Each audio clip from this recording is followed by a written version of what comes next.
කොහොමද ඔයාලට? ඉතින් මම ඔයාලත් එක්ක ෂෙයා කරගන්නේ මම try කරලා තියෙන රසම chicken කොත්තු recipe.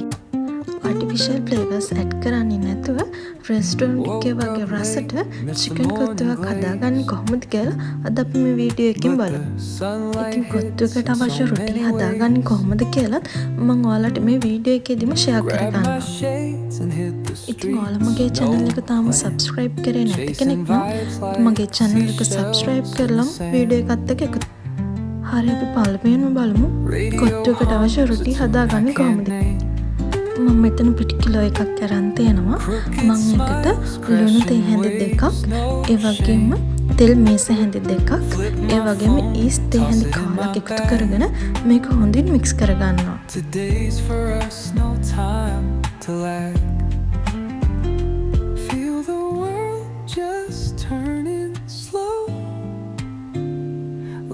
දැන් අපි හදාගත්ත පිටියකට වතුර එකතු කරගෙන මේක හොඳින් අනා ගන්න ඕනේ.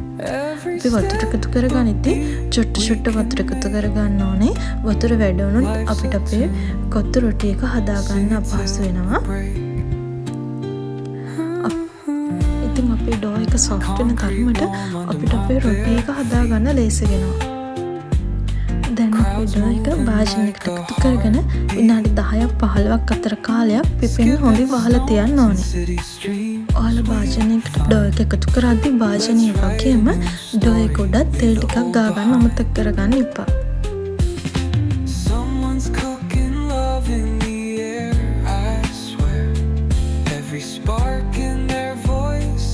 ඉතින් අපි පිටි ඩෝ එක හොඳට පිපෙනකම් අපි කොත්තුවකට අවශ්‍ය අනිත් ingredients ටික ලෑස්ති කරගමු.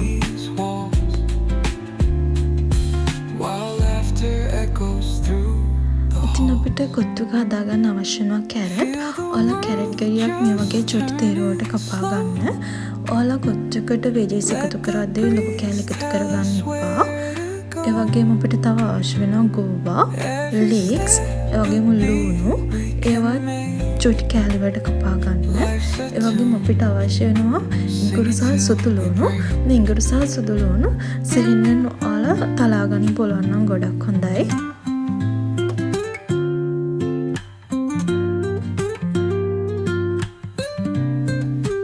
දැන් අපේ පිටි ඩෝ එක හොඳින් පිපිලා තියෙන්නේ. අපි මේක රොටි හදාගන්න අවශ්‍ය ප්‍රමාණයට පොඩි බෝල වලට කඩා ගන්න ඕනේ. මේ වීඩියෝ එකේ පෙන්වන විදිහට ඔයාලා මේව හොඳින් බෝල විදිහට හදාගන්න. එතකොට අපිට රොටි එක ලස්සනට හදාගන්න හරිම ලේසියි. හොඳයි දැන් අපි කොත්තුකට අවශ්‍ය රොටි ටික හදාගමු. ඔයාලා මේ රොටි හදද්දී ඒක හොඳින් තුනී කරලා වඩා ගන්න. මොකද එතකොට අපිට ඉක්මනින් අපේ රොටි ටික උයා ගන්න පුළුවන්. ඒ වගේම ඒකෙන් අපේ කොත්තු එකේ රසත් වැඩි වෙනවා.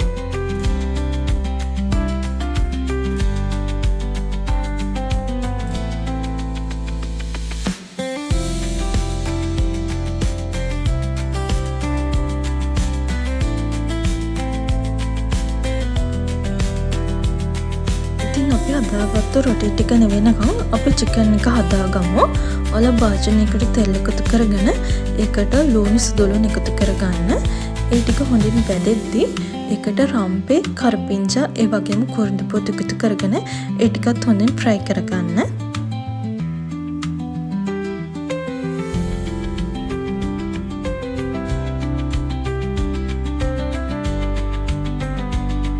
ටික හොඳින් fry වුණාට පස්සේ මිස් කුඩු තේ හැඳි 4ක්, තුනුපා කුඩු තේ හැඳි 4ක්, ඒ වගේම ගම්විස් කුඩු තේ හැඳි 4ක්, කහ කුඩු තේ හැඳි කාලක් එකතු කරගෙන මේකත් හොඳින් බැදෙන්න තියන්න. මේ තුනුපා හොඳින් බැදුනහම අපේ චිකන් කරි එකට ලස්සන පාටක් එකතු වෙනවා.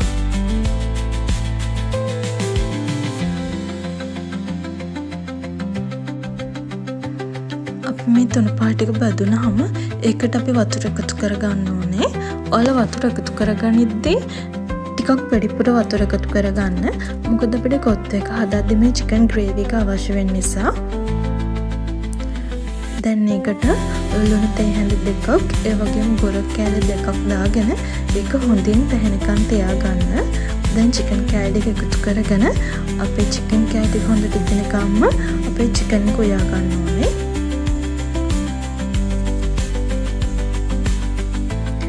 දැන් අපි පරාට ටික පොඩි කෑලිවට කපා ගන්න ඕනේ. ඔයාලා පරාට ගොඩක් ලොකුට කපා ගන්න එපා. චූටි කෑලිවට කපන්න. එතකොට මේකට හොඳට චිකන් ග්‍රේවි එක වගේම වෙජිස් වල රසත් එකතු වෙලා අපේ චිකන් එක ගොඩක් රසට හදා ගන්න පුළුවන්.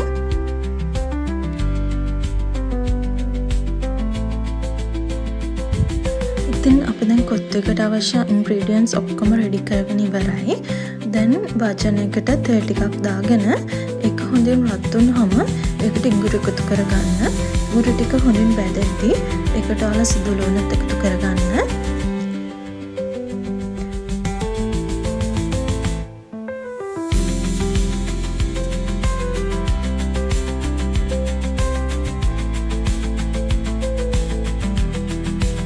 මේ ඉඟුරු සුදු ලුණු ටික රන්වන් පාට වෙනකම් බැදුනහම ඒකට ලුණුත් එකතු කරගෙන ලුණු ටිකත් තැන් වෙනකන් තියාගන්න. ඒ වගේම මේකට ඔයාලා කරපිංචා රම්පෙත් එකතු කරගන්න පුළුවන්. ඔයාලා සැරට කැමති කෙනෙක් නම් ඔයාලට පුළුවන් මේ වෙලාවේදී නයිකොච්චි ටිකක් එකතු කරගන්න.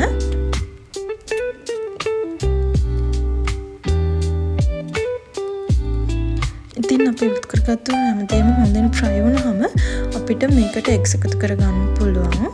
ඉතින් මම එග්ස් 4ක් එකතු කරගත්තා.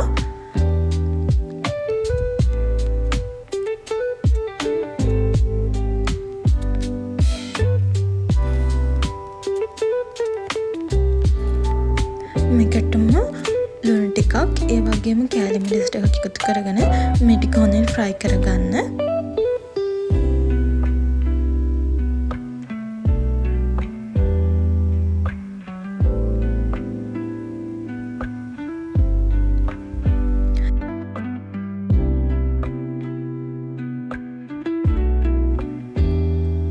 දැන් අපි අපේ කොත්තු එකට අපේ වෙජිස් ටික එකතු කරගන්න ඕනේ. මුලින්ම අපි කැරට් එකතු කරගමු. මේ කැරට් එක චුට්ටක් තැම්බෙන්න තියාගන්න.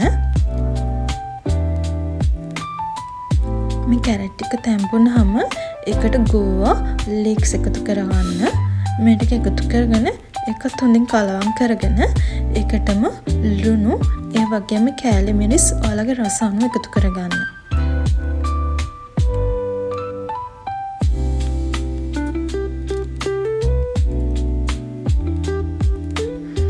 අපි මේ දාගත්තු ඉන්ග්‍රීඩියන්ට්ස් ටික ඔක්කොම හොඳින් මික්ස් කරගෙන අපි හදාගත්තු කොත්තු රොටි කෑලි ටික දැන් එකතු කරගන්න ඕනේ.